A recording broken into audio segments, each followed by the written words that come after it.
ခုမြင်တွေ့နေရတဲ့ကလေးကတော့ကျွန်တော်ခြေထောက်တစ်ဖက်မိုင်းထိထားပါမိုင်းထိထားရင်လည်းအခုလိုမျိုးစာဝတ်နေတဲ့စူးစမ်းပြီးရုံးကန်နေရတာပေါ့သူကတော့ဇာတိကတော့အေးရပဲတိုင်းမသိရပါဘူးကျွန်တော်အဲ့ဒါလေးကိုအကလေးကိုကျွန်တော်လာနေပေးတာဖြစ်ပါတယ်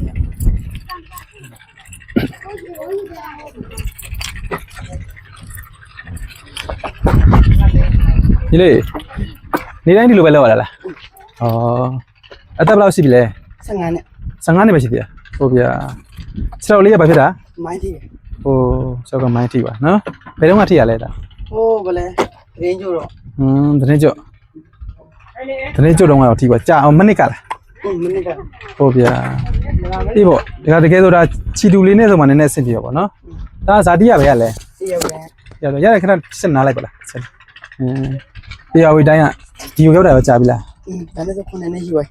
ဘယ်မှာထိပါလဲဖေကောကရီမာကောကရီမာဗလဲအဖေကနောက်မိမယူတယ်အဖေနောက်မိမယူတယ်တို့မအိမ်အောင်ကြတယ်တို့ကြံခဲ့တာညီကူမမ3ယောက်မကြံခဲ့တယ်ကြံခဲ့တော့တို့အမရှိကြည့်တော့တို့မိနဲ့တို့ရဲ့တို့ဆိုလိုက်ကလုတ်ကမိနဲ့စားရတာဒီပေါ့ဘယ်သူမှချက်ကျွေးမိတာရဲ့တန်းကြီးအိမ်ကတားကောက်မသွားဘူးတန်းကြီးနဲ့တားလိုက်သွားတာလိုက်သွားတန်းကြီးဆိုင်နဲ့အမတားပေါ်နဲ့မှမိုင်းနေမိတယ်ပြောမသားကောကောက်တာကောကောက်ရင်းနဲ့အဲ့ဒါမတော်စားလမိုင်းထိသွားတော့ဆက်တော့ဖြတ်လိုက်ရတာနော်ဒီပေါ့ချီတူလေးကဘယ်ထက်နေမလဲဒါတို့ကအခုစားဖို့တော့မှဟိုဒီလိုမျိုးလုံနေရတဲ့ခါကျနော်အေးရဝေးတိုင်းဘယ်ရွာလဲ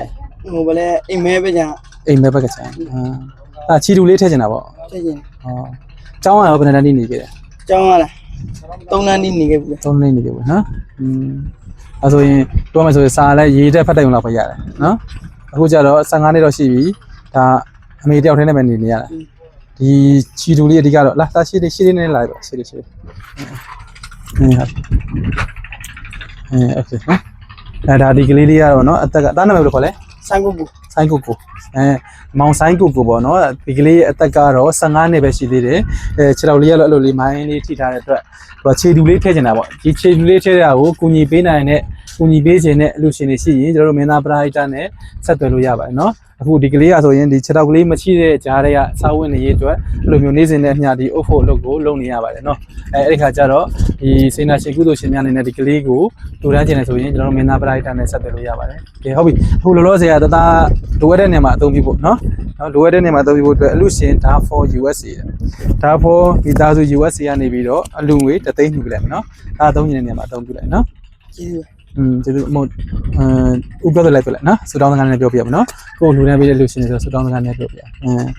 အလူရှင်ဒါ for မိသားစုကျမ်းပါပါစေချမ်းသာပါစေပြပြရသည်ဝိဖွားပါစေစီးပွားရေးတွေတိုးတက်ပါစေနော်ဟုတ်ပြီကဲသားကိုထပ်ပြီးတော့ကူညီပေးမယ်ခြေထောက်တူတွေတက်ပေးမယ်အလူရှင်တွေပေါ်ပေါက်ပါစေလို့အမင်းသားလည်းစူတောင်းပေးပါနော်โอเค